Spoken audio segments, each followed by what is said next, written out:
ang mga kwento ng pag-ibig, kwento ng buhay, at kwento ng pag-asa dito sa Barangay Love Stories. Love Stories.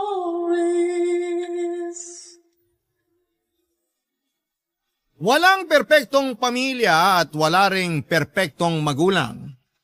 Pero hindi kasama sa pagiging hindi perpekto ang pabayaan ng magulang ang kanilang mga anak. Ikaw kabarangay, handa ka bang magbigay ng kapatawaran sa magulang mo na hindi nagbigay ng tamang pagmamahal para sa iyo?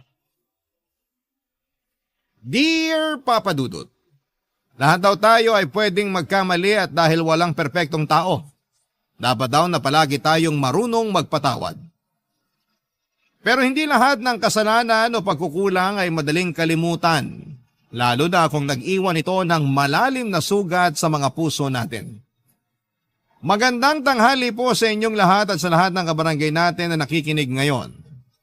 Itago niyo na lamang po ako sa pangalang Elaine, 27 years old at nagtatrabaho sa isang insurance company dito sa Mandaluyong. Matagal na akong listener ng Barangay LS 97.1 at halos araw-araw ako nakatutok talaga at nakikinig sa inyo lalo na sa ganitong katanghalian.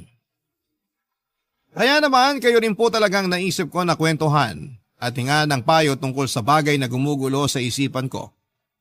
Lumaki nga pala ako sa isang simple pero hindi ko masasabing tahimik na pamumuhay. Kasama ko ang mga magulang ko sa bahay namin at madalas ko silang naririnig o nakikita na nag-aaway. Marami silang mga bagay na pinag-aawayan pero pinakamadalas ay ang pambababae ng tatay ko, Papa Dudut.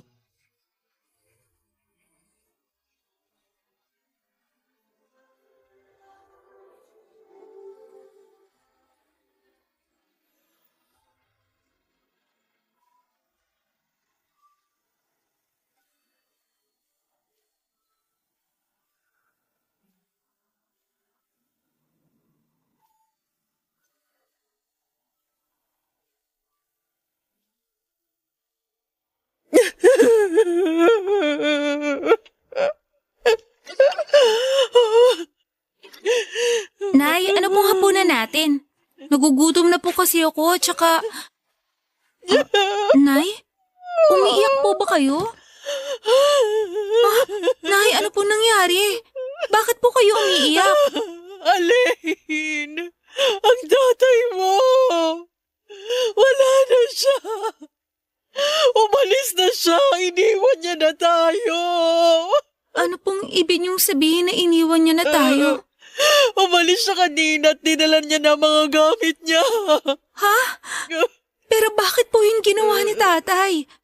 Dahil ang sabi niya, buntis na raw ang kabit niya at kailangan niya ng panagutan yung babae na yon. May kabit na naman po si tatay? Oo, Elaine. Matagal ko nang alam yon at hindi ko lang sinabi sa'yo kasi ayokong masira ang atensyon mo sa pag-aaral. Matagal nang gustong makipaghiwalay sa akin ang tatay mo pero nakiusap lang ako sa kanya na huwag niya tayong iwanan. Na okay lang sa akin kahit may kabit siya. Basta uuwi pa rin siya dito sa bahay natin. Sabi ko naman po sa inyo dati pa eh. Na kung hindi na kayo masaya kay tatay, okay lang po sa akin na maghiwalay na kayo. Pero bakit naman po pumayag pa kayo na lokohin niya kayo ng paulit-ulit? Dahil ayoko kang masira ang pamilya na to. Hindi mo ba naiintindihan yun? Gusto kong manatili tayong buo sa bahay na to. Kahit alam niyo na hindi na kayo mahal ni tatay? Oo! Ayos lang sa akin ang lahat basta magkakasama tayo. Ayos lang talaga sa akin. Kaya hindi ko maintindihan kung bakit kailangan pa tayong iwan ang tatay mo. Tanggap ko naman kahit nalaman kong buntis na ang kabit niya. Sinabi ko sa kanya na ayos lang kahit... Nay, naririnig niyo po ba yung sinasabi niyo?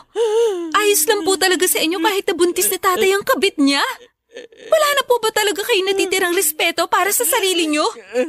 Hindi mo kasi ako naiintindihan, Alain. Nay, mahal ko rin naman po si tatay. Pero hindi na po talaga tama ang ginagawa niya sa inyo.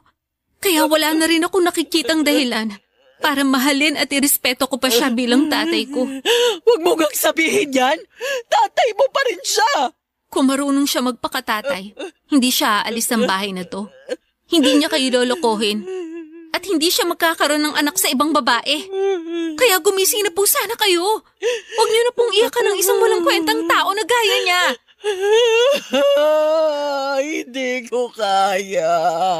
Hindi ko kaya na mawala siya sa buhay ko, anak. Hindi ko kaya na mawala siya sa atin. Kakayanin niyo po, Nay. Kakayanin niyo para sa akin. Kakayanin po natin mabuhay nang wala siya. Pangako, hindi po ako mawawala sa tabi niyo. Gagawin ko ang lahat para mabuhay tayo nang wala si tatay sa bahay na to.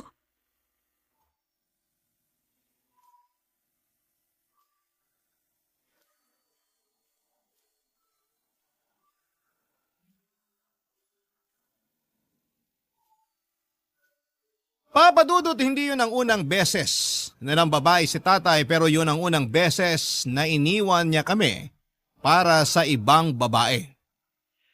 Sobrang nasaktan ako noon para kay nanay kasi saksi ako sa ilang taon na pagtitiis at ilang beses na pagpapatawad na ginawa niya kay tatay. Bata pa lamang ako ay naririnig ko ng ilang beses nang nahuli ni nanay ang mga kalokohan ni tatay, Papa Dudut, pero pinapatawad niya pa rin ito. Ang sabi niya pa noon ay ginagawa niya yon para sa akin kasi ayaw niyang lumaki ako sa isang wasak na pamilya. Mula nang umalis si tatay sa bahay namin ay hindi na siya muling bumalik pa. Minsan nga ay uuwi ako sa bahay namin nang wala pa si nanay tapos ay malalaman ko na lamang na pinuntahan pala niya si tatay at pinakiusapan niyang umuwi na ng bahay namin. Grabe, yung lungkot at sakit na nararamdaman ko noon para kay nanay. Dahil ilang beses ko siyang nakikitang umiiyak at tinatanong ang sarili niya kung saan ba siya nagkulang bilang asawa ng tatay ko. Pero sinabi ko kay nanay na hindi namin kailangan na ipilit ang mga sarili namin kay tatay. Kung ayaw na niya talaga sa amin ay kakayanin namin na mabuhay nang wala siya. Doon ako nagsimula na maging working student. Pinilit kong igapang ang pag-aaral ko at ilang pangangailangan sa bahay. Kaya lang ay nagkasakit naman si nanay at kinailangan namin ng pera dahil na-confine siya sa ospital. Labag man sa loob ko. Pinuntahan ko si tatay sa bahay ng kabit niya para humingi ng tulong sa kanya, Papa Dudut.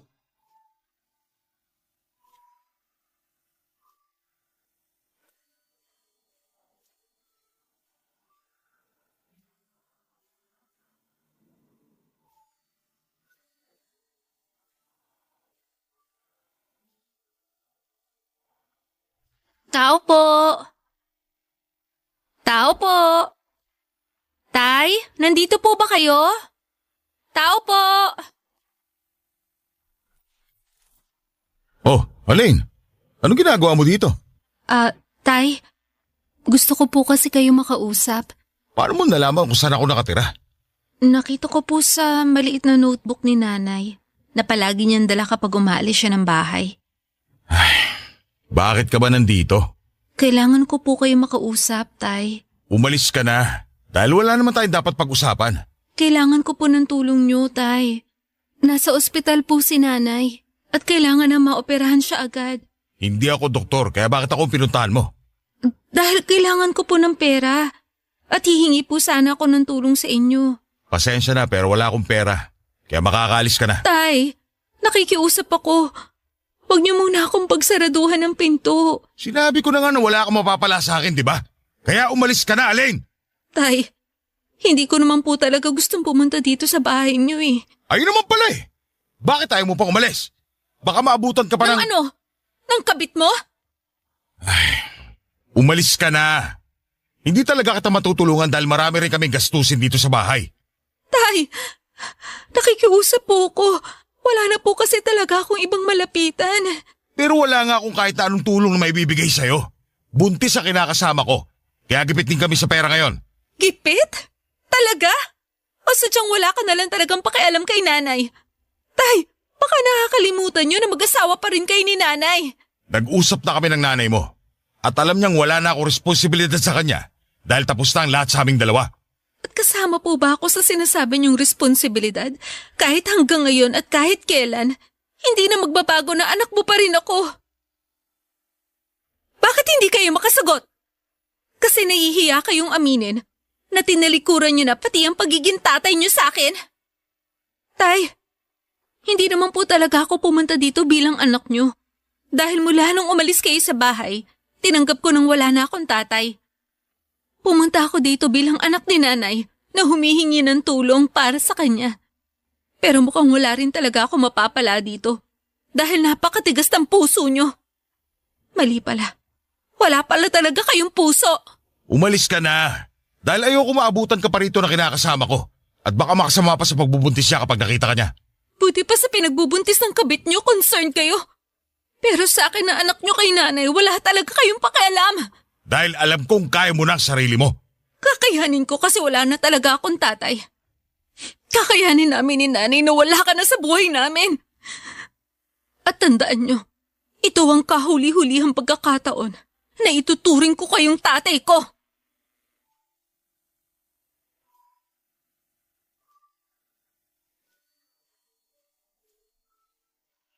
Papadudot nang sabihin ng doktor noon na kailangan na maoperahan si nanay sa lalong madaling panahon ay hindi na ako masyadong nakapag-isip noon.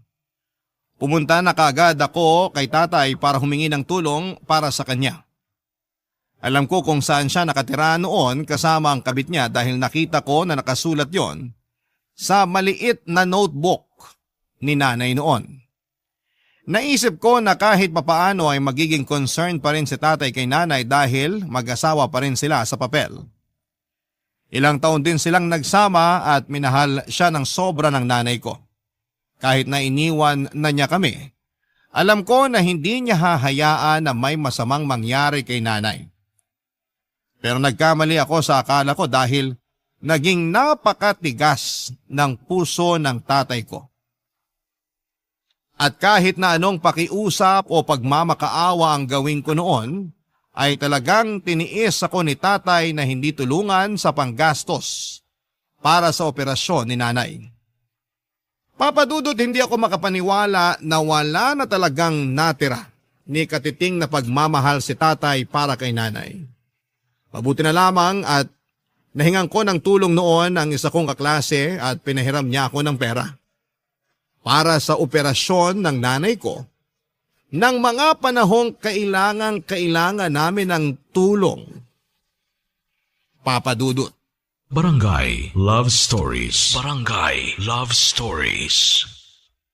Papadudot yung araw na humingi ako ng tulong kay tatay para kay nanay ay ang araw na kailanman ay hindi ko makakalimutan sa tanang buhay ko. Sa ilang taon na pagsasama ng mga magulang ko noon ay walang ibang ginawa si nanay kung hindi ang mahalin si tatay. Kahit nagtatrabaho si tatay ay tumatanggap pa rin ng labada noon si nanay para may ambag siya sa panggastos sa bahay. Hindi rin kasi buo ang ibinibigay ni tatay na sahod noon kay nanay. Nasa kalahati lang o minsan nga ay mas maliit pa doon. Palaging sinasabi ni tatay na marami silang ginagastos sa trabaho o binabayaran na utang. Ayun pala ginagastos niya yon sa kabit niyang ibinahay niya, Papadudot. At pagkatapos niya akong hindi tulungan na maoperahan si nanay ay tinatako na talaga sa isipan ko na patay na ang tatay ko. Naging maayos naman si nanay pagkatapos ng kanyang operasyon at mula noon ay naging mas porsigido ako sa pagtatrabaho at pag-aaral. Dahil hindi ko na pinayagan si nanay na tumanggap ng labada, nagdagdag ako ng oras sa part-time job ko para mapagkasya ang sinasahod ko sa lahat ng mga gastusin namin. Pilit kong pinagkakasya ang oras ko sa trabaho, pag-aaral, at konting pahinga, Papa Dudut.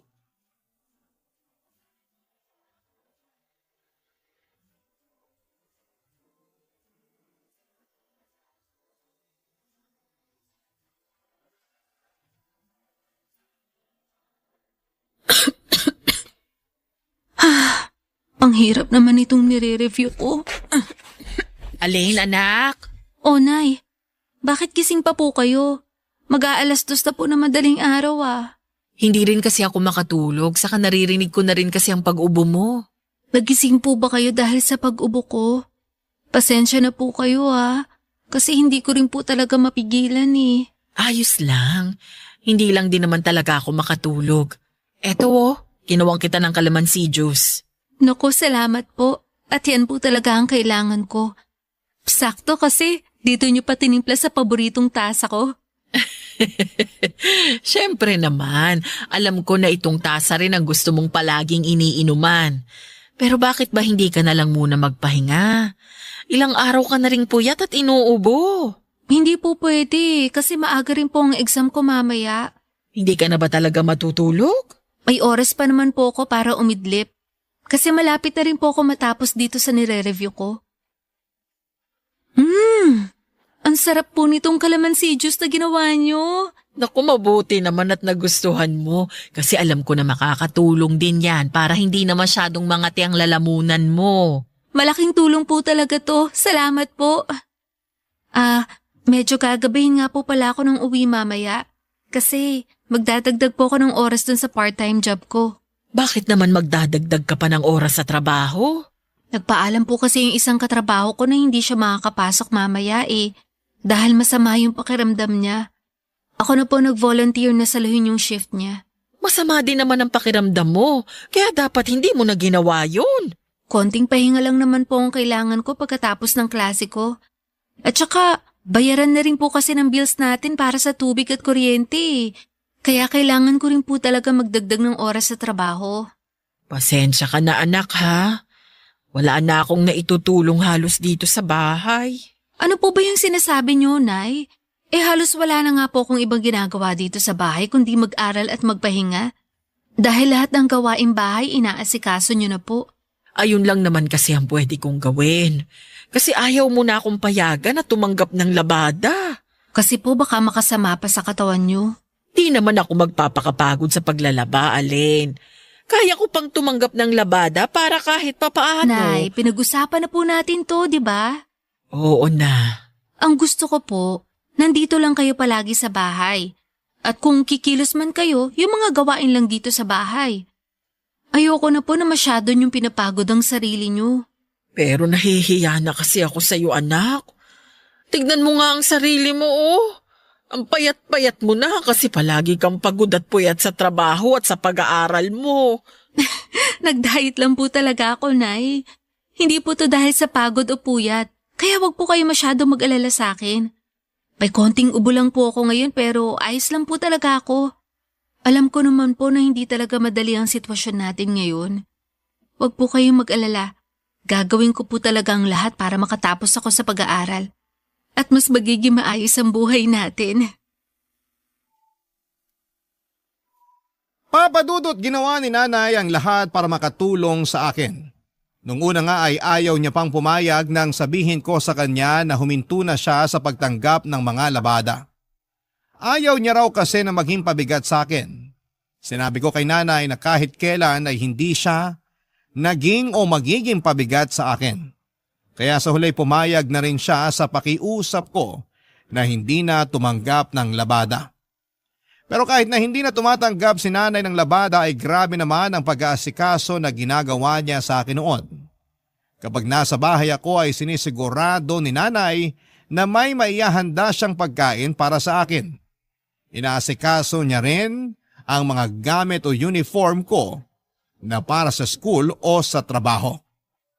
At madalas na hinihintay niya pa akong makauwi ng bahay para sabay kaming kumain. Mga simpleng bagay na ginagawa niya pero sobrang na-appreciate ko talaga, Papa Dudut. Kaya naman para sa kanya din talaga lahat ng pagsusumikap ko noon na makatapos ng pag-aaral ko Papa Dudut.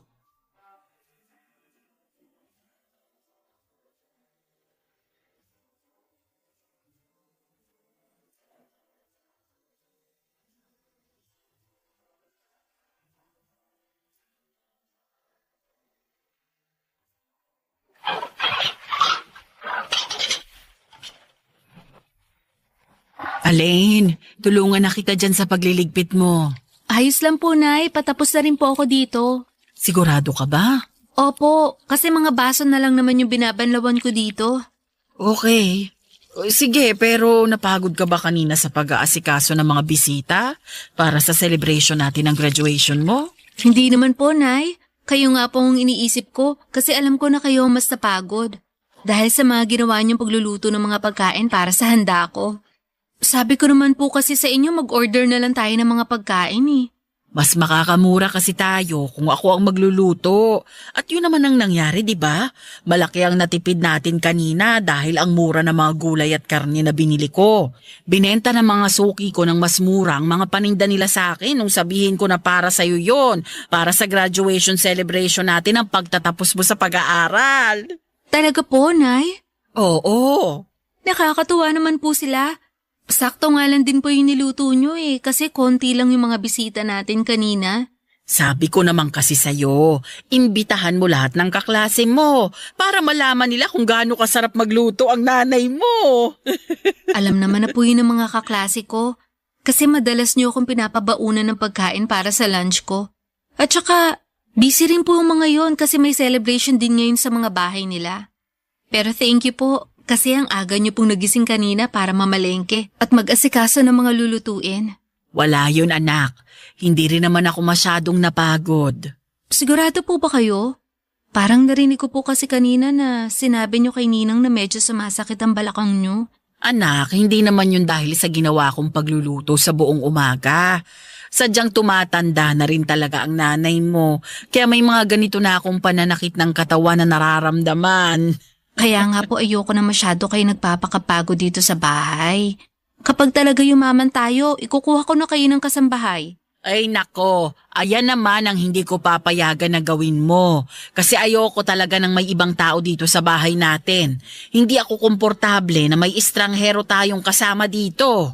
Para mas mapagaan naman ang kasambahay ang mga gawain nyo dito. Ay hindi ka rin sigurado doon anak. Kasi baka mamaya, wala pang masyadong alam na gawaing bahay ang makukuha mo. Saka hindi tayo sigurado at baka ipahamak pa tayo niyan. Alam mo naman ang panahon ngayon, nagkalat ang mga mapagpanggap at masasamang tao. Ang dami kayang nababalita sa TV at radyo ngayon na mga kasambahay mismo nila ang nagnanakaw o gumagawa ng masama sa mga amo nila. Siyempre hindi po kukuha ng hindi mapagkakatiwalaan na kasambahay. Ano naman ang magiging basihan mo dyan, Aber? Yung mukha nila. Yung mga dokumento na pwede at madali lang gawa ng pekeng kopya. Basta anak, ayoko ng kasambahay o kahit na sinong hindi natin kilala na makakasama dito sa bahay. Sige po, Nay, kayo po ang masusunod. Kasi kayo pa ang reyna ng bahay na to eh. At sa oras na makahanap ako ng trabaho, ipaparamdam ko naman po sa inyo kung paano mabuhay ng parang isang reyna. Papa Dudut, aaminin ko na noong nag-working student ako ay may mga oras na parang gusto ko nang sumuko. Napapatanong ako sa sarili ko kung bakit kailangan na pagdaanan ko ang ganong kabigat na mga pagsubok ng buhay. Bakit kailangan na bigyan ako ng tatay ko or bigyan ako ng tatay na kagaya ng tatay ko, pero dahil sa nanay ko ay palagi at pilit akong nagpapakatatag noon. Siya ang ginawa kong lakas at inspirasyon para hindi ako sumuko. Iniwan man kami ni tatay noon, mag-isa kong itataguyod ang buhay namin ni nanay. Tutuparin ko lahat ng mga pangarap namin kahit kaming dalawa na lamang ang magkasama sa buhay. Hindi madali pero kinaya kong gawin lahat ng yon. Kinaya ko kasi palaging nasa tabi ko si nanay. At pinaparamdam ang kanyang suporta, pag-aalaga at pagmamahal. Kaya naman nang makatapos ako ng pag-aaral, alam ko sa sarili ko na si nanay lang ang dahilan kung bakit at paano ko yon nagawa. Siya nag-iisang dahilan para pilit kong abutin ang mga pangarap ko noon sa buhay ng mag-isa. Papa Dudut. Barangay Love Stories. Barangay Love Stories. Papa Dudut, nang makatapos ako ng pag-aaral, ay mas naging porsigido ako sa buhay. Nag-apply kaagad ako, Papa Dudut, ng ibang trabaho at madali naman akong natanggap. Nagpakitang gilas din talaga ako sa trabaho kaya naman mabilis akong na-promote. Unti-unti ay naramdaman kong gumagaan na ang buhay namin ni nanay. Hindi na kami nagigipit sa pera at hindi na rin kami masyadong nagtitipid pagdating sa mga gastusin sa bahay. Madalas na rin kaming kumakain sa labas kahit na walang okasyon noon. Nagawa ko na nga rin noon na iparenovate ang ilang bahagi ng bahay namin. Nakabili ako ng bagong appliances at furnitures tapos ay naipapasyal ko pa si nanay sa iba't ibang lugar sa Pilipinas. Palagi ko ring binibigyan ng pera si nanay para panggastos niya sa sarili niya. Pero dahil hindi naman maluho ang nanay ko ay palagi niya lang ding iniipon ang ibinibigay ko sa kanya.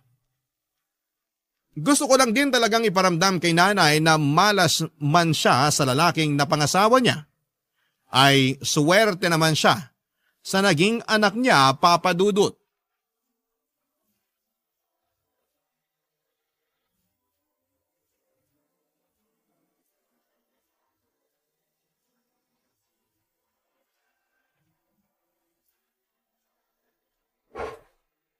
Ang ganda naman ng tasa na to. May nakadrawing pa talaga na sunflower sa gitna. Sana meron din akong ganitong tasa. Nay, nasa kusina po ba kayo? Nagugutom na rin po kasi ako kaya... Sino ka? Ay, hello po. Good evening po, Ate Aline. Sino ka at bakit kilala mo ko? Ako po si Abigail. Kapatid niyo po ako. Kapatid? Ano ba yung sinasabi mo? Tsaka ano ba yung ginagawa mo dito sa loob ng bahay namin? At sino nagpapasok sa'yo dito? Abigail, anak? Uy, Alain! Alain, nakauwi ka na pala. Tay! Tita! Buti po nakauwi na kayo. Sakto, kasi nandito na rin po si Ate Aline. Tay, siya po yung ate ko, di ba po? Yung nasa picture na nakalagay sa wallet niyo po. Yung palagi niyo pong kinukwento na maganda, mabait, at masipag na ate ko. Siya nga, Abigail. Siya ang kapatid mo, si Ate Alain. Sabi na nga ba sa'yo ni? Hello po, Ate Aline. Huwag mo akong tawaging ate, hindi kita kapatid. Alain! Abigail, mabuti pa pumasok ko muna sa loob ng kwarto kung nasaan ang mga gamit natin.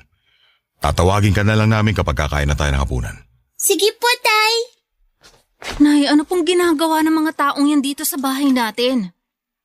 Nakiusap kasi ang tatay mo na kung pwedeng dumito muna sila ni Abigail. Wala na rin kasi silang ibang mapupuntahan dahil pinaalis na sila dun sa apartment kung saan sila dating nakatira. Ilang buwan na rin kasing hindi nagpapadala ng pera ang dating kinakasama niya.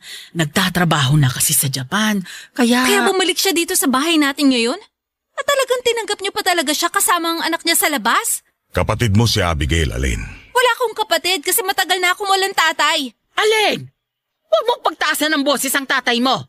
Hindi niyo po ba narinig ang sinabi ko, Nay? Matagal na akong walang tatay. Dahil mula nang ipagtabuyan niya ako nang minsang humingi ako ng tulong sa kanya para sa pagpapagamot niyo, tinatak ko na sa isip ko na namatay na ang tatay ko.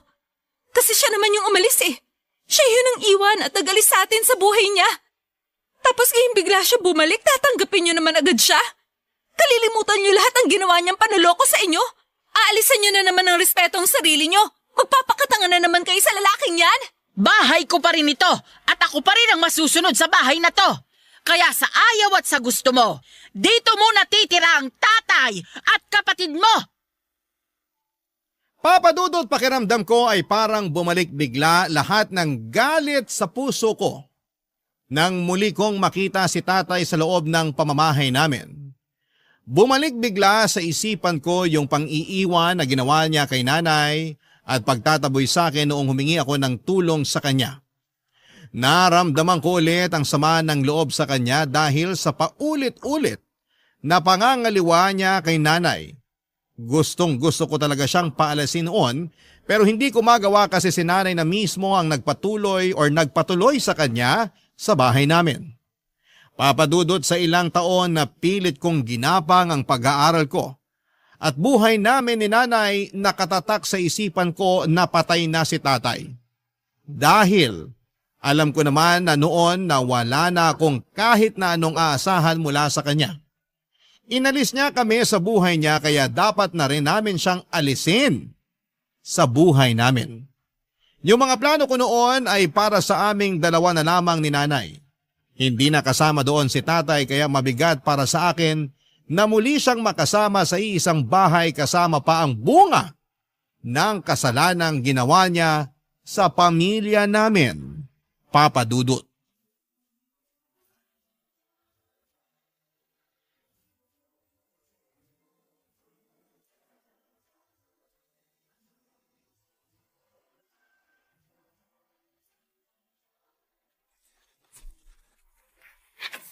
Tita, ano pong ginagawa niyo? Pinagtitimpla ko ng kape ang kapatid mo. Kasi hanggang dito sa bahay, nagtatrabaho pa rin siya kahit araw ng Sabado. Ang sipag nga po magtrabaho ni Ate Alin. Palagi na lang siyang nakaharap sa laptop niya. Pero alam niyo po, ang ganda talaga ng tasa na to. Nagustuhan mo ba yan? Opo, ang cute kasi ng sunflower na nakadrawing dito sa tasa. Paboritong tasa yan ng ate mo. Talaga po? Oo, ito yung madalas na gusto niyang paglagyan ng mga tinitimpla ko sa kanyang inumin. Regalo ko rin sa kanya ito noong 15th birthday niya. At mula noon, ito na yung naging paboritong tasa niya. Kaya po pala parang espesyal sa kanyang tasa na yan. Ganun na nga. Pero huwag kang mag-alala. Ibibili rin kita ng ganyan kapag may nakita na ako sa palengke. Yay! Thank you po, tita. Pero okay lang po ba kung ako nang magdala ng kape ni Ate Aline sa kanya? Sigurado ka? Gusto mong ikaw ang maghatid nito sa Ate Aline mo? Opo, okay lang po ba? Oo naman, sige. Eto, dalhin mo na tong tasa ng kape sa sala kasi andun ang kapatid mo. Sige po, ako na pong bahala dito. Salamat, Abigail. Pupunta lang din ako sa likod ng bahay. Tutulungan ko ang tatay mo sa paglilinis doon. Dadalhin ko na rin po tong tasa ng kape ni Ate Aline. Aray! Oh, hala, nabitiwan ko yung tasa ng kape ni Ate Aline. Ano yung nabasag? Teka, paboritong tasa ko yan ah! Ate Aline, sorry po. Nabitiwan ko yung tasa ng kape kasi hindi ko po napansin na may tsinelas pong nakaharang sa dadaanan ko. Pero hindi naman po ako nasaktan kasi malayo sa paa ko Ano ba sa tingin mo ang ginagawa mo? Hindi mo ba alam na regalo pa sa akin ni nanay ang tasang yan? Tapos babasagin mo lang? Ate Aline, hindi ko naman po talaga sinasadya. Sorry po. Anong hindi mo sinasadya? Halika nga dito! Aray, ate, nasasaktan po ako. Bitiwan niyo na po ang braso Alam mo, ko. ikaw? Gawain mo rin talaga manira ng mga gamit dito sa bahay namin, no? Dahil ikaw din ang dahilan kung bakit nasira ang pamilya namin. Alam mo ba yon, ha? Ikaw ang sumira sa pamilya namin. Kaya dapat sa'yo tinuturuan ng leksyon para maputol agad yung mga sungay mo. Enrico, tama na po. Huwag niyo na po ako paluin. Tatay, tita, tulungan niyo po ako. Ayoko Ano bang nangyayari dito? Oh, Diyos ko! Alain! Anong ginagawa mo sa kapatid mo? Alain! Bakit sinaktan mo ang kapatid mo? Abigail, halika na dito. Tay, Ayos ka lang ba? May masakit ba sa'yo? ayoko na po dito, tay. Umalis na po tayo. Ayoko na po sa bahay na to. Pagsabihan niyo yung batang yan. Nasasanay siya manira ng mga gamit dito sa bahay. Tay, hindi ko naman po talaga sinasadya na mabitiwan yung tasa ng kape. Kasi may nakaharang pong tsinelas sa dinadaanan ko. Nasugatan ka? Napasok ko ba na mainit na kape? Hindi naman po ako nasugatan o napasok.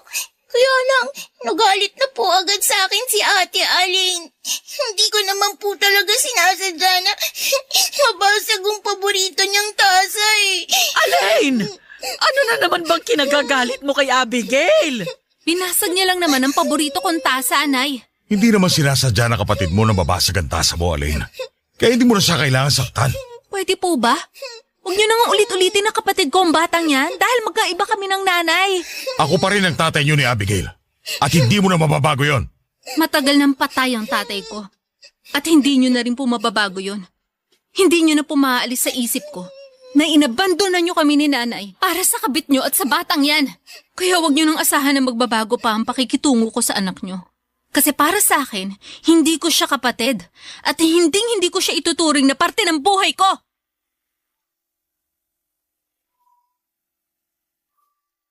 Papa Dudut, tutol talaga ako sa muling pagbabalik ni tatay sa bahay namin tapos ay sinama niya pa ang anak niya sa kabit niya. Wala na akong pakialam kung nakarma na ba talaga siya o pinagsisisihan niya ang naging kasalanan niya. Dahil ilang taon siyang walang naging pakialam sa amin. Kahit sinabi niya na gusto niyang makabawi sa amin o sa akin na anak niya ay hindi na kailangan dahil hindi na maibabalik pa yung panahon na naghirap kami ni nanay ng dahil sa kanya. Matagal na pong patay si tatay para sa akin. Kaya wala na akong balak noon na makipag-ayos pa sa kanya. Maayos na kasi ang buhay namin ni nanay at hindi ko alam kung bakit kailangan niya pang pabalikin si tatay sa buhay namin. Pero kahit magkasama kami sa isang bahay ay hindi ko sila gaanong kinikibo ng anak niya. Walang dahilan para kausapin ko pa sila ng anak niya. Kaya naiinis ako kay nanay kapag nakikita ko na inaasikaso niya ang mga ito. Nung una nga ay pareho pa si tatay at Abigail na nasa bahay lang pero dahil sa pagpaparinig sa mga gastusin sa bahay ay muling nagtrabaho si tatay bilang barker sa malapit na sakayan ng jeep. Napakabigat din ang loob ko noon kay Abigail dahil siya ang bunga ng pagkakasalang nagawa ni tatay kay nanay. Alam ko na walang kasalanan ng bata pero hindi ko pa rin maalis ang bigat na nararamdaman ko para sa kanya. Hanggang ngayon ay nasa bahay pa rin namin sina tatay at Abigail at aaminin ko sa inyo Papa Dudut na hindi pa rin maayos ang pakikitungo ko sa kanila. Hindi nyo naman ako masisisi kung maging ganito ako sa kanila dahil sa mga pinagdaanan ko sa buhay. Nakakapagod, magalit, magdabog at magparinig. Pero hindi ko mapigilan ang sarili ko. Hindi ko mapigilan dahil ilang taon akong nahirapan ng dahil sa kapabayaan ni tatay sa amin noon. At sa totoo lang, hindi ko alam kung hanggang kailan ako magiging ganito. Ano bang dapat kong gawin? Dapat na ba akong magpatawad at kalimutan lahat ng kasalanan ni tatay? O dapat na umalis na lamang ako sa bahay namin para mabigyan ko ng peace of mind ang sarili ko? Hanggang dito na lamang po ang sulat ko at umaasa ako na makarinig ako ng payo mula sa inyo at sa mga kabarangay natin. Ang inyong forever kapuso at kabarangay, Elaine. Barangay Love Stories. Barangay Love Stories. Anong say mo sa Barangay Love Stories na ito? Pagkwentuhan natin sa comment section yan. Nagustuhan ng iyong napakinggan? Ituloy yan via live stream sa www.gmanetwork.com/radio. Barangay LS 97.1 Forever.